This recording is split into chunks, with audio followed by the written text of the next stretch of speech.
Assalamualaikum. Salam sejahtera dan salam sehat untuk kita semua. Berdasarkan catatan sejarah dan hadis Nabi Muhammad SAW dalam dialognya dengan ada seorang Kristen, kepribadian Yunus dipuji. Dikatakan bahwa makam Yunus alaihissalam terletak di Nainawa bagian utara negara Irak atau di dekat Al-Kahlil di Palestina. Doa Nabi Yunus alaihissalam untuk keselamatan dirinya dari dalam perut ikan terkenal dengan zikir Yunusiah. Yuk simak kisah singkat Nabi Yunus alaihissalam. Jangan lupa like dan subscribe. Yunus bin Matta diperkenalkan sebagai cucu Nabi Yakub alaihissalam atau anaknya Benyamin. Atas dasar ini ia diyakini dari Bani Israel. Terkait penisbatan nama Matta kepada ayah atau ibunya terjadi perbedaan pendapat. Satu kelompok meyakini bahwa Matta nama ayahnya, sementara kelompok lain menganggap Matta nama ibunya dan meyakini bahwa di antara para nabi yang dinisbatkan kepada ibunya hanyalah Isa bin Maryam dan Yunus bin Matta. Yunus alaihissalam dikisahkan dalam 5 surah Al-Quran. Di dalam surah Al-Anbiya, Yunus alaihissalam dilakabi dengan Zul Al-Nun, yakni pemilik ikan paus atau teman ikan paus. Dikatakan bahwa tempat tinggal dan pengutusan Yunus alaihissalam pada tahun 780 sebelum Masehi dan tempatnya adalah di Nainawa, sebuah kota di dekat Mosul. Nainawa adalah sebuah kota tua yang dahulu kala merupakan salah satu desa di Mosul dengan sungai Dijlah sebagai pemisah antara Nainawa dan Mosul. Yunus mengumumkan waktu turunnya azab kepada kaumnya. Setelah menyaksikan tanda-tanda terjadinya azab, Yunus keluar dari kotanya. Raja Nainawa dengan melihat tanda-tanda azab, termasuk di dalamnya munculnya awan merah yang lebih merah dari api di langit, tahu bahwa azab akan turun atas mereka. Oleh karenanya, ia mengumpulkan khalayak di suatu tempat untuk menyatakan kesiapannya dalam mengimani Allah Subhanahu wa Ta'ala. Raja tersebut memerintahkan supaya Yunus dihadirkan. Sang raja menyesali pengingkarannya terhadap dakwah Yunus untuk mengimani Allah Subhanahu wa Ta'ala dan tuduhannya bahwa Yunus seorang pendusta. Setelah Yunus tahu bahwa masyarakat mencarinya untuk beriman kepada Allah Subhanahu wa Ta'ala karena sampai sebelum melihat tanda-tanda azab mereka tidak juga beriman, maka ia marah dari keimanan mereka di detik-detik akhir dan menyembunyikan diri dari kaumnya. Yunus memilih lari ke laut supaya tidak diketahui jejaknya oleh mereka. Masyarakat dan sang raja yang putus asa tidak menemukan Yunus untuk mengimani Allah Subhanahu wa Ta'ala keluar dari kota. Mereka membawa keluar semua binatang berkaki empatnya. Sang raja berkata kepada Allah, "Bila utusanmu meninggalkan kami, maka janganlah engkau tinggalkan kami. Jika kami putus asa terhadap nabimu, kami tidak akan putus asa darimu." Kemudian sang raja memerintahkan supaya semua patung dibawa dan dihancurkan. Lalu memerintahkan supaya anak-anak dipisahkan dari ibu-ibu mereka. Binatang-binatang kecil dipisahkan dari ibu-ibunya. Di satu sisi, para ibu memanggil-manggil anak-anak mereka, dan di sisi lain, para anak menginginkan ibu-ibu mereka. Orang-orang sepuh menangis menghadap ke langit dan pada akhirnya semua mereka bertaubat. Keadaan ini mempengaruhi para malaikat dan setelah 4 hari Allah Subhanahu wa Ta'ala mencabut atau mengangkat azab dari penduduk Nainawa itu. Dalam sumber-sumber sejarah disebutkan bahwa Allah Subhanahu wa Ta'ala ketika hendak mengazab suatu kaum, ia tidak akan membatalkannya meskipun pada saat terjadinya azab mereka bertaubat, kecuali kaum Yunus, di mana Allah menerima taubat mereka. Hal ini ditegaskan dalam ayat 98 surah Yunus. Iman yang seperti itu adalah iman yang bermanfaat dan menguntungkan karena itu dilakukan di saat seseorang dalam keadaan mampu memikul beban yang dipikulkan Allah kepadanya yang disebut taklif. Iman itu tidak berfaedah bagi seseorang bila dia dalam keadaan tidak taklif, seperti iman Fir'aun di saat ia akan tenggelam di tengah lautan dan seperti iman orang-orang kafir di saat mereka diazab dalam neraka. Iman di saat itu tidak diterima lagi. Kaum Nabi Yunus adalah kaum yang beriman dalam keadaan taklif sehingga iman itu berfaedah bagi mereka. Setelah Yunus mendapat kabar tentang diangkatnya azab dari kaumnya, ia marah dan bersumpah tidak akan kembali lagi ke kota tersebut. Yunus mengira bahwa yang menyebabkan ia dituduh pembohong oleh kaumnya adalah karena azab tidak turun. Ia lari ke lautan, dan supaya khalayak tidak mencarinya demi mempelajari syariat, maka ia menaiki kapal. Atas kehendak Allah Subhanahu wa Ta'ala, seekor paus di tengah laut mendekati kapal dan berputar-putar di sekeliling kapal yang dinaiki Yunus. Para penumpang kapal yang berjumlah banyak merasa khawatir saat melihat adegan ini, sehingga mereka berlindung kepada Allah Subhanahu wa Ta'ala. Setelah mereka menyaksikan paus tersebut tetap berputar-putar di sekitar kapal, satu sama lain saling berkata, "Di antara kami ada seseorang yang telah berbuat dosa besar." Mendengar ucapan ini, Yunus langsung mengatakan bahwa dirinya telah berbuat salah. Ia meminta mereka supaya Yunus dilemparkan ke laut dan menjadi umpan paus sehingga kapal aman dari serangannya. Yunus berkata kepada para penumpang, "Paus itu mencari saya." Lalu mereka menanyakan identitasnya. Yunus menjawab, "Saya nabi penduduk Nainawa." Ia masih tetap mengaku dirinya bersalah dan meminta kepada para penumpang supaya dilemparkan ke dalam laut sehingga mereka aman dari serangan paus tersebut. Namun, saat mereka paham dia seorang nabi, mereka tidak melakukannya. Dengan serangan kembali paus ke kapal dan permintaan ulang Yunus, para penumpang mengambil keputusan akan mengundi satu orang untuk menjadi mangsa paus.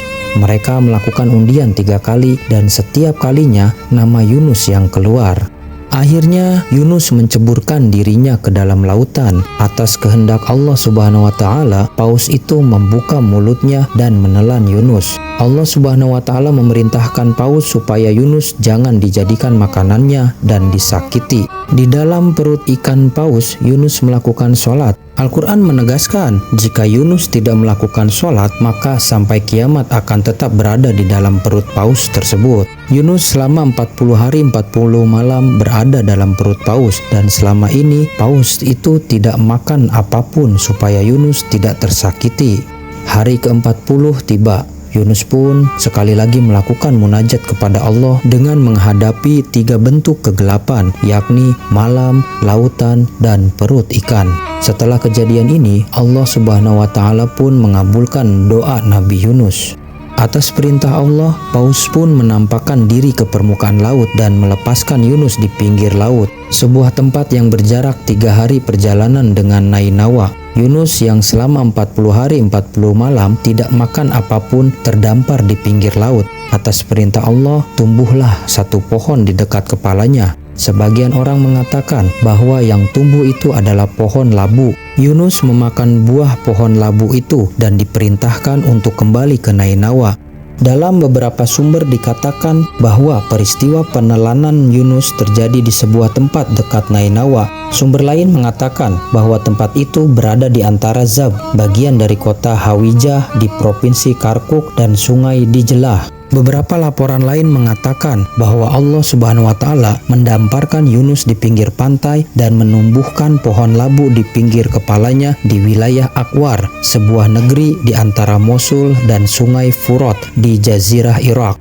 Meninggalkan tempat tugas yang dilakukan Yunus membangkitkan subhah. Setelah Yunus keluar dari kaumnya dan meninggalkan tempat tugasnya yang akhirnya mengakibatkan dia ditelan ikan paus, ia berlindung kepada Allah dari tindakan yang dilakukannya dan mengakui kezaliman dirinya. Hal ini menyebabkan kelakuan Yunus dianggap dosa dan kemaksumannya pun dipersoalkan. Dalam menjawab pertanyaan ini, sebagian orang meyakini bahwa Yunus meninggalkan tugasnya tidak dianggap dosa, akan tetapi semacam meninggalkan perbuatan yang lebih utama atau tarkul aula. Artinya, setelah Yunus yakin azab telah terjadi, ia mengira bahwa tugasnya di antara kaumnya yang membangkang sudah selesai. Oleh karenanya, ia meninggalkan penduduk Nainawa dan keluar dari sana. Tindakannya ini dianggap tarku aula, meninggalkan perbuatan yang lebih utama. Atas dasar ini, maka Yunus lebih baik menetap di antara kaumnya dan lebih banyak bersabar atas ketidaktaatan mereka. Saat Nabi Yunus kembali, ia melihat seorang penggembala yang pada mulanya tidak mengenalinya. Yunus bertanya kepadanya mengenai keadaan Nainawa. Penggembala itu bercerita kepada Yunus perihal terjadinya azab, taubat dan kasih sayang Allah kepada mereka, dan mengabarkan kepadanya bahwa masyarakat sedang berupaya mencari Yunus.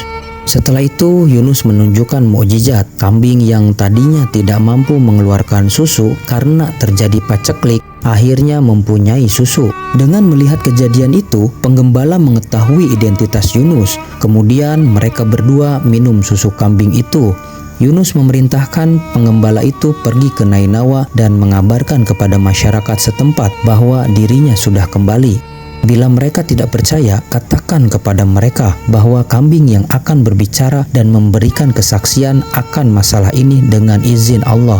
Ketika Nabi Muhammad SAW berada di Taif sedang beristirahat di sebuah kebun, beliau bertanya kepada ada seorang Kristen tentang kota kelahirannya. Setelah menjawab ia dari penduduk Nainawa, Nabi Muhammad SAW berkata, "Kalau begitu Anda dari kota Yunus bin Matta." Dalam dialognya dengan lelaki itu, Nabi Muhammad SAW memperkenalkan Yunus sebagai lelaki yang layak, saudaranya dan Nabi Allah. Hal ini membuat Adas takjub dan ia pun mencium tangan dan kaki Nabi Muhammad SAW. Ayat 87 surat Al-Anbiya ini, La ilaha illa anta subhanaka inni kuntu minadz zalimin. Tiada Tuhan selain Engkau, Maha Suci Engkau, sesungguhnya aku adalah termasuk orang-orang yang zalim. Dikenal dengan zikir Yunusiyah. Ayat ini mengisyaratkan taubat dan munajat Nabi Yunus kepada Allah di dalam perut ikan paus, dan Allah pun mengijabah doanya sehingga ia keluar dengan selamat dari dalam perut ikan tersebut. Dalam sebagian riwayat dijelaskan beberapa fungsi dari zikir Yunusiyah, termasuk diantaranya adalah mengangkat kesedihan dan kejenuhan. Dalam beberapa catatan dikatakan bahwa sebagian orang arif meyakini zikir Yunusiyah cocok untuk menguatkan jiwa dan hati serta untuk mengenal Allah. Sebagian ahli sejarah mengatakan kuburan Yunus berada di Kufah, sebagian lagi mengatakan kuburannya berada di Halhul, bagian dari kota Al-Kahlil di Palestina. Ada juga yang mengatakan kuburannya berada di samping Masjid Al-Hamra, salah satu masjid dari 4 masjid yang sakral di Kufah. Dalam beberapa sumber, Masjid Hamra dinisbatkan pula kepada Masjid Yunus bin Matta. Berdasarkan sebuah catatan, Sayyidina Ali pernah sholat di masjid ini, kemudian pergi menziarahi makam Yunus. Berdasarkan catatan lain, makam Yunus bin Matta berada di satu daerah dekat kota Mosul. Keberadaan makam Yunus dekat kota Mosul dinisbatkan kepada pendapat masyhur oleh sebagian orang. Beberapa tempat yang dinisbatkan kepada Nabi Yunus alaihissalam. Dalam beberapa sumber sejarah, ada beberapa tempat yang dinisbatkan kepada Nabi Yunus. Sebagian tempat ini juga dikaitkan dengan pusaranya. Perbedaan pendapat mengenai kuburannya menjadi penyebab adanya beberapa tempat yang dinisbatkan kepada kuburannya itu. Pertama, Deir Yunus. Sebuah tempat dinisbatkan kepada Yunus di sebelah timur Dajlah dekat Mosul. Di samping tempat ini terdapat mata air yang terkenal dengan mata air Yunus. Orang-orang mandi di tempat ini dengan tujuan bertabaruk. Kedua, Al-Kahlil, Palestina. Berdasarkan beberapa sumber, Yunus dimakamkan di Palestina di kota Halhul, 5 km sebelah utara Al-Kahlil di Palestina. Makam ini dihormati oleh orang-orang Yahudi, Nasrani, dan Muslim. Demikian juga gunung tertinggi di kawasan Al-Kahlil terkenal dengan Gunung Yunus. Ketiga, Mosul, Irak. Sekelompok sejarawan meyakini kuburan Yunus berada di tempat penugasannya di kawasan kuno Nainawa, sebelah utara negeri Irak. Oleh karena itu, sekitar kota kuno Mosul ada makam dan masjid dinisbatkan kepada Yunus. Makam ini telah dihancurkan oleh kelompok teroris Daesh ataupun ISIS. Keempat, Bukit Tobat. Di kawasan Nainawa terdapat sebuah bukit bernama Bukit Tobat. Di bukit ini dibangun beberapa bangunan untuk para pengunjung oleh Jamilah Putri Nasirudaulah Hamdani, penguasa pemerintahan Hamdanian sebagai pusat kota Mosul. Dalam sebagian sumber dikatakan bahwa 7 kali ziarah ke bukit ini pahalanya sama dengan 1 haji. Tempat ini dijadikan tempat berlindung oleh kaum Yunus saat melihat azab dan di sanalah mereka bertaubat. Demikian kisah singkat Nabi Yunus. Semoga kita dapat menteladani kemuliaan beliau. Terima kasih sudah menonton video ini sampai selesai. Wassalamualaikum.